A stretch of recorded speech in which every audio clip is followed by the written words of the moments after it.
everyone, welcome to part 2 of my honest experience of Supermodel of the Year. In the first part, we looked at what led up to the auditions, how I actually got on the show, and what that first episode of meeting all the judges was really like.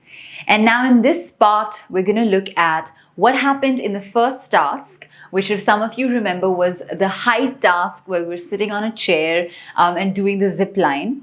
So we're going to talk about that task and what my honest experience was and how I felt really during that entire time. Because I think what we see on TV is certain sections of the show. We don't get to see a person's experience in its entirety because we only see certain sections.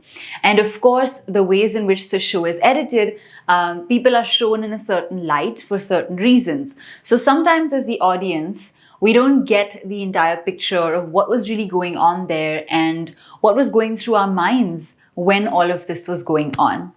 So if you haven't watched the first part already, I would highly recommend watching that first part so you get an idea of what the experience was like. And then you can head over to the second part again to see the continuation of it. So let's go right to the first task, all right? So we finished meeting the judges. We have, had our discussions with them. They had certain comments for all of us. Mine was a very mixed reaction. They liked how I rapped and all of that, but they were not completely taken by who I was as a person. And there was a little bit of a disconnect with me and all of the judges. Some of them really understood where I was coming from, but not all of them, I felt. So anyway, this is the kind of situation we're at as we head into the first task. Now, to us, when we're watching it on television, we see the episodes 1 week or 2 weeks, there's a gap.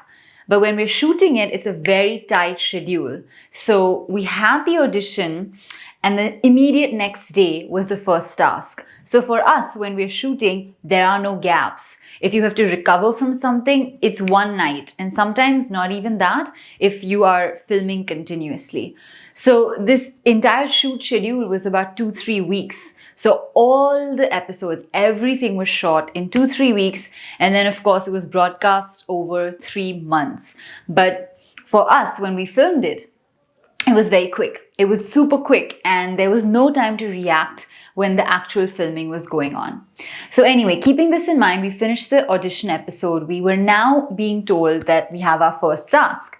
So at this point, I was pretty excited. I didn't know what to expect. I was just like, let's see how it goes. Because honestly, reality shows, they don't tell you anything. Okay, this is the thing. Most of us sitting at home think all of this is scripted. It is not scripted. In fact, it's so not scripted, it's surprising for the people who are on the show. So when they take you to the location, if you're the contestant, you don't know what's going to happen. Only the production, the people who are managing the cameras, the directors, etc., they know what has been planned and what is coming up. They don't tell you. They're not allowed to. And it has very serious consequences if anybody tries to tell you what the task is. It's not allowed. So we come on set. And by the way, why does this happen, right? Because they want our honest and real reactions on the camera. None of us can fake it. So they really have to capture all our reactions. Also because most of us are newbies in the industry, they're not going to get us to act. They need to see the real reaction.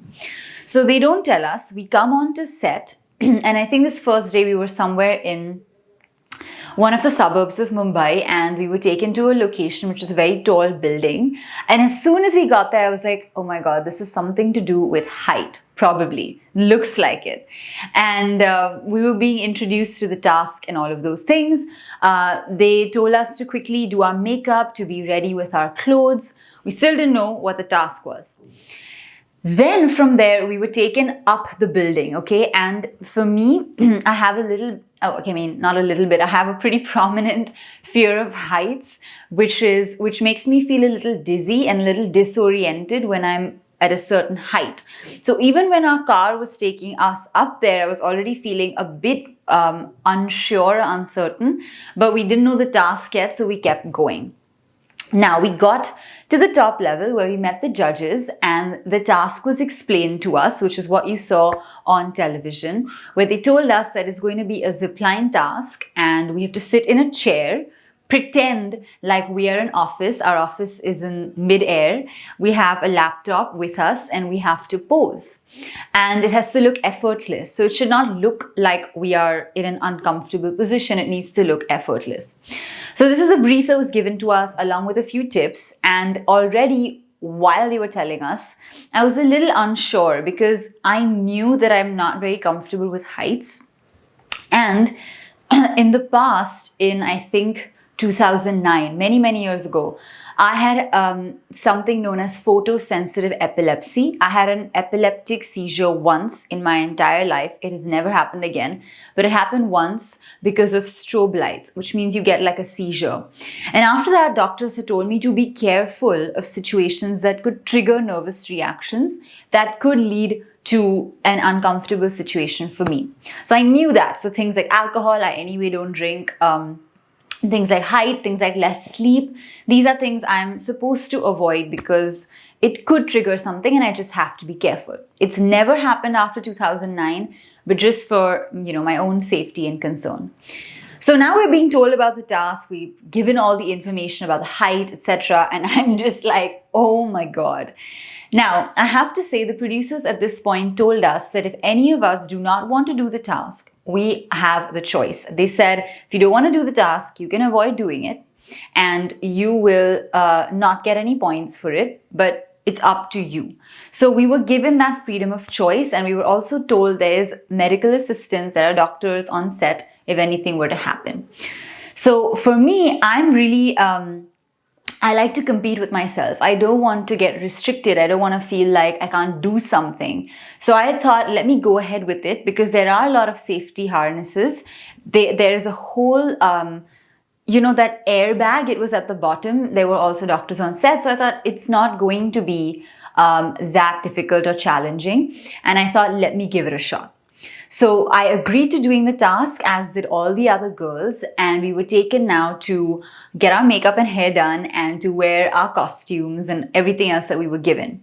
So even here, by the way, the clothes are just picked out by the stylist for us. We don't really have that much of a say in what we want to wear. I mean, personally, I would not have picked that outfit for me, which will see probably on the thumbnail, you'll see that, which was the green jumpsuit. I probably wouldn't pick that, but anyway, we were given that. And yeah, I mean, as soon as we had to get started, I was already a bit nervous. I could feel the sensation in my stomach because I knew how I felt about heights, but I didn't want to not even try. So I thought, let's do it. Then we went to, finally my number was called and we went to do the task. Now this is where I really started to freak out a little bit because when we were climbing up, so this time we were on a lower level where our makeup was getting done, and then we walked up the stairs for the main task. And while walking up the steps, okay, it's a under construction building, I'm looking down, I'm like, oh my God. Like I was immediately starting to feel a little dizzy, a little wobbly, but I kept going. And then we reached the top, and the judges and the mentors were there, and they kind of told us that, okay, are you ready? Are you ready for this? And things like that. And I said, yeah, but I need to chant the Hanuman Chalisa because this is so scary for me. But I thought, let's do it, let's try it. You're going to be on TV. You don't want to not even try. So I thought, let me do it. I went in there and I had the laptop on my lap and I was feeling a little wobbly, right? Because I'm not very comfortable in that chair. I'm feeling a little scared of the height. I'm starting to lose my balance and I'm trying to stay safe. So I have begun to hold the rope, which the chair was being kind of held by. So I was just holding that to gain my balance and to just feel safe, and the laptop as well. And that's when the judges told me, try not to hold that. And I was like, okay, fine, I'll try not to. But so I immediately brought my hand down. And then before you know it, right, the zip line goes whoosh. So you're in midair, many feet off the ground, and then the zip line just goes. So before you know it, it's just a couple of seconds. But for me, it was such a scary experience because I was pretty high up in the air in a wobbly chair which I was just like, this is not even comfortable. And I was trying to pose and give looks into the camera, but I don't think I was very comfortable, which is why it didn't come across as anything, because I wasn't very sure of myself. And also towards the end, I got so out of balance that I tried to hold the rope again, which the judges did not appreciate, right? Because they told me earlier to avoid holding that. But I didn't realize it was such a unconscious reaction to trying to hold my balance that I ended up holding it. And then I came down and I tried to pose a little more, and then I came all the way back. Now, for me, I was like, oh my God, I did the task. Like, it was such a moment of joy for me, because I was scared that I wouldn't even be able to complete it. I would scream or something, or I wouldn't have a good experience. But for me, I held my face straight. I did the task, even though towards the end I held the railing. So for me, I thought, great, I did it. I was proud of myself. Then as soon as I got off, one of the judges was like, hey, aren't you like, why did you hold that? And I said, oh, I didn't even realize I held it towards the end because I got a little conscious. And the judge was like, no, that's not acceptable. And he was not very happy with what I had done. So that's when I realized, oh no, I mean, I didn't think it was that bad, but I guess because I held it, I wasn't sure. And also, apparently, I wasn't looking directly into the camera as much as they would have liked me to. So that was another sort of letdown, I think, for them. They weren't very, very happy with the way I had performed. So I finished that task, and we waited for all the other girls to finish. It was all done. And then it was great, right? Everybody finished. I saw how some of them did it. They did a really good job. I think especially Manila, she did it so well, that first task. Drisha, Priya. And surprisingly, these are the three girls that were in the finale, right? They from the first task itself, I think hats off to them, because they had a lot of focus. They had a lot of dedication. They didn't bother about the fact that it was height or whatever. They wanted what they wanted. And I think that is probably the kind of mentality you need to win, which I didn't have as much, because modeling for me was like a hobby, not as a main profession the way it was for them and the way they went into it.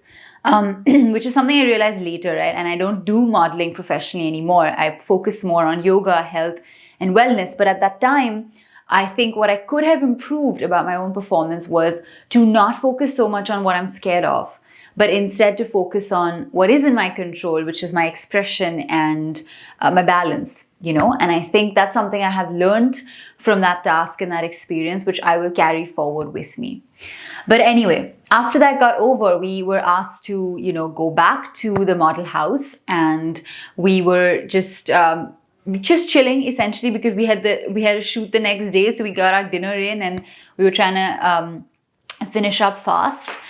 And I remember at the time, there was already a lot of discussion as to who's going to make it, who's not, because it's our first task, right? And then it's very dramatic, because they show it to you on the screen, who has got how many points. Actually, not points, who has gotten selected to move into the shortlist task, right? So this is something also I did not know, that it's going to be like this. You have to get selected in the audition task to then move into the shortlist task, which is where you actually get points. This is not the usual format of the show. Usually you just go and you keep progressing and you get how many ever points. So I didn't know that the format was going to be like this. None of us knew, actually, to be honest. It was just announced when we were on the show. So now we have all the results being shown, and I didn't get through. I got rejected in that task because of the way I held the rope and because I couldn't balance myself. And a lot of other girls got selected. The girls who got rejected were me, Sakshi, Anushka, and Reni or Renu. So the four of us got rejected, and we were like, oh no, we realized that our performance was not up to the mark, and we were staying back in the model house the next day while the rest of the girls went ahead for their shortlist task, which was in the truck. So I didn't even get to do that task because I didn't make it, but the rest of the girls went ahead and did that task. So this kind of encapsulates, what had happened behind the scenes of this first task, which was the zipline task. And towards the end of the day, I felt a little disappointed in my performance because me as a person, I'm really used to winning, getting what I want. I usually like with my academics, extracurriculars, etc. I'm very driven. So it's very hard for me to accept defeat like that and to realize that I haven't made it. It kind of hit my self-confidence a lot. I think if any of you have also, been like all-rounders in school, college, etc., you'll know what I'm saying. If you're used to winning and then suddenly you lose on like a public platform, it feels like humiliating because you don't know, like you've never experienced that before. And I was like, hey, why can't I just fail privately? Why do I have to fail publicly like this?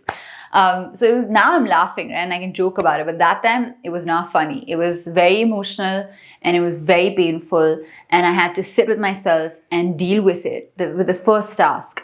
And I kept telling myself, it's okay. Fear and failure is motivation. Use it to do well in the next task. So that's what I kept telling myself. And I just try to keep myself motivated and keep moving forward. So that's what happened in the first task. I will say that there was obviously a lot more going on, right? With like production, with the comments we had to hear, with just a lot of more behind the scenes, but I can only share a limited amount and I can't share everything, even though I wish I could. But I can just share the overall scenario. So I hope you get a good idea of how we were feeling, what we were going through, and what we were experiencing. And now in the next video, we're going to look at the next task that I was part of, which was the underwater ramp walk. So we're going to talk about that task, how it went, why I didn't do well in that task either, and what I learned from it. Because I think even if you fail many times, the most important thing is doing your corrections and learning from it and figuring out how to do better the next time. So I will say that even after the show, and I'll come to that a little later, one of the first things I did right after the show was I need to polish my modeling skills and I need to get more professional training because clearly something is missing here that I don't know maybe. And so that's one of the first things I did. And I was part of the Cocoberry Training Institute after the show got over to brush up my skills, to improve and do my corrections. So I think the point is to say that you could fail multiple times, but what also matters is how you solve for that and do you improve your skills or not. And sometimes that's the best you can do to be ready for the next time something comes up. So anyway, this training I did after the entire show, just wanted to put this in here as a little message for all of you. Stay tuned for the next episode where we talk about the underwater ramp walk, and I will see you in the next one.